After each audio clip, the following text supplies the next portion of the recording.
Welcome to my YouTube channel.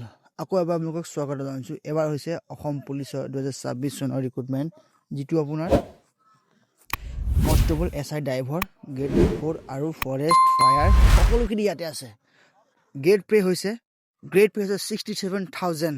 আপোনালোকে ভালেমান pay' স্কেলত পাব এবাৰ এই পে' কমিশ্যনৰ দ্বাৰা। আপোনালোকে এবাৰ চাই ল'ব পষ্টখিনি। কনষ্টেবল SI চাফাই কৰ্মী আৰু বহুত টোটেল পোষ্ট 5,734টা, যিটো আগত দিছিল তাৰ লগত এড কৰি দিছে fire brigade, fire and emergency আৰু ফৰেষ্ট ডিপাৰ্টমেণ্টত। যিসকলে এবাৰ এপ্লাই কৰিব নোৱাৰিলে বা SSC সিহঁতৰ হোৱা নাই, তেখেতলোকৰ কাৰণে বহুত ভাল সুযোগ আছে ইয়াতে। যিসকলে ট্ৰাই কৰি আছে তেখেতলোকৰ কাৰণে বহুত ভাল খবৰ। আপোনালোকে ডিছপ্লেত দেখিবলৈ পাৰিছে অফিচিয়েল নটিফিকেশ্যনটো মই আপোনালোকক লগাই দিছোঁ।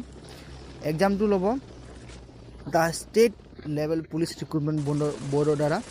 5,734টা আকৌ এবাৰ কৰি দিছোঁ। পষ্টখিনিৰ নাম মই আকৌ এবাৰ কৰি দিছোঁ। কনষ্টেবল AVUV, চাব inspector AVUV, driver constable, inspector, squad, সকলোখিনি APRO, যিটো আপোনাৰ WT বুলি কয়, বেটাৰ শাখা সেইটো হয়, আৰু ফায়াৰ এণ্ড ইমাৰ্জেঞ্চি ডিপাৰ্টমেণ্টত এই সকলো ডিপাৰ্টমেণ্টত পষ্ট আহিছে।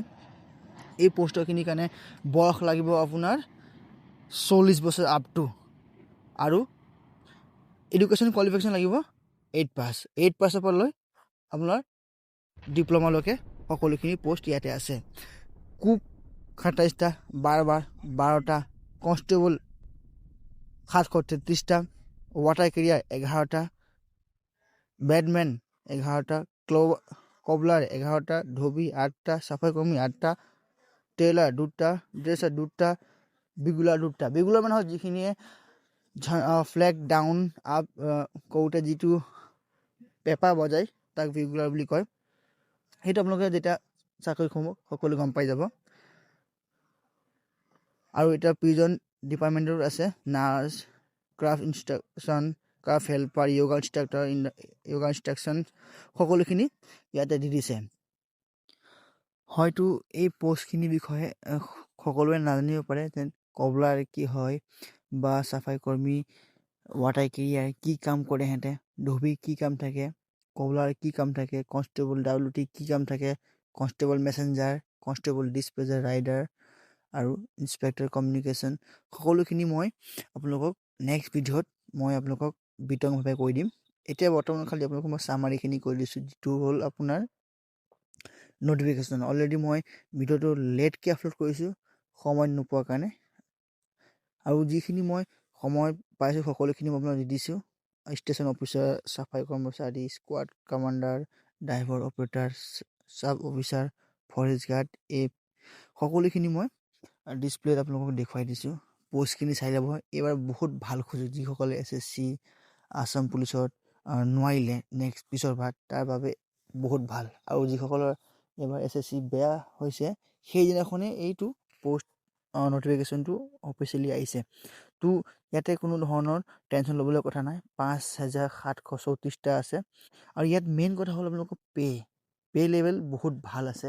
8 পে' কমিশ্যনৰ দ্বাৰা আপোনালোকৰ পে' লেভেল পাব। এই পে' লেভেল আপোনালোকৰ গ্ৰেড পে' টোটেল 65,000 এবভ আপোনালোকৰ পে' স্কেল হৈ আছে। আপোনালোকে চাব পাৰে ইয়াতে এডুকেশ্যন লাগিব 8ৰ পৰা আপোনালোকৰ যিখিনি ডিপ্ল'মালৈকে বিচাৰিছে। আৰু মই আপোনালোকক আৰু এবাৰ দেখুৱাই দিছোঁ, যিসকলে নটিফিকেশ্যনত পোৱা নাই চাগে, পে'টো মই দেখুৱাই দিছোঁ। পে' লেভেলখিনি আপোনালোকৰ 40,000 এবভে হ'ব। গ্ৰছ বুলি ক'লে 65,000 পৰিব, আৰু এনেই পে' হ'লে 40,000। আৰু যিখিনি এপ্লাই কৰিব কেণ্ডিডেট, তেখেতৰ কাৰণে মষ্ট বি এমপ্লয়ী এক্সচেঞ্জৰ ডকুমেণ্টছ লাগিব। লগতে ডকুমেণ্টছখিনি আপোনালোকক কৈ দিছোঁ। আপোনালোকৰ যিটো মোবাইল ইউজ কৰিব সেই মোবাইল নম্বৰটো লাগিব। সেই নম্বৰটো আপোনালোকে যেতিয়ালৈকে চাকৰি এডমিট কাৰ্ড নাপায় বা মেৰিট নাপায় তেতিয়ালৈকে নম্বৰটো চেঞ্জ কৰিব নোৱাৰে। লগতে যিসকলে ড্ৰাইভাৰৰ কাৰণে এপ্লাই কৰিছে তেখেতলোকৰ কাৰণে মষ্ট বি LMV, MMV আৰু হেভি ড্ৰাইভিং লাইচেঞ্চ থকাটো মষ্ট বি। আৰু যিসকলে ভাবিছে কি মই আপোনালোকৰ চাব ইনস্পেক্টৰ কমিউনিকেশ্যনত থাকিলে আপোনালোকে ছায়েন্সৰ BEd লাগিবই, BTech এই সকলোখিনি লাগিব আৰু সকলোখিনি ইয়াতে চাফাই কৰ্মচাৰীৰ কাৰণে চিফ 8 পাছ লাগিব আৰু অসম চৰকাৰৰ দ্বাৰা স্কুল বা কলেজৰ চাৰ্টিফিকেট লাগিব আৰু ইয়াতে সকলোখিনি পোষ্টৰ কাৰণে বেলেগ বেলেগ ধৰণৰ এডুকেশ্যন কোৱালিফিকেশ্যন আছে আৰু এজ লিমিট বেলেগ আছে সকলো আৰু জেল ৱাৰ্ডেনৰ কাৰণে 21 বছৰৰ পৰা 40 বছৰলৈ আছে সাব ইন্সপেক্টৰ এবি কমাণ্ডো বেটেলিয়নৰ কাৰণে আছে মই আপোনালোকক ডিসপ্লে দেখুৱাই দিছোঁ সকলোখিনি এক্স যিখিনি এজ আছে OBC ST SC কাৰণে 5 বছৰ বাকি সবকে 2 আৰু 3 বছৰ আৰু ইয়াতে category wise OBC SC ST কাৰণে কিমান সেন্টিমিটাৰ হাইট লাগিব লগতে ফিজিক্যাল টেষ্ট ল'ৰাৰ কাৰণে 32 মিটাৰ আৰু ছোৱালীৰ কাৰণে 1600 মিটাৰ আপোনালোকৰ টেষ্টত কি হ'ব সকলোখিনি দিছোঁ ইয়াতে মই টোটাল 60 মাৰ্ক হ'ব লগতে মেডিকেল টেষ্ট হ'ব আৰু লগতে ৰিটেন টেষ্ট লাষ্টত হ'ব ভাইভা যেটো অৰেল বুলি কয় এই ভিডিঅ'টোত আপোনালোকে যদি কিবা ধৰণৰ অসুবিধা পাইছে বা বুজি পোৱা নাই মোক কমেন্ট কৰক সকলোখিনি মই কৈ দিম জয় হিন্দ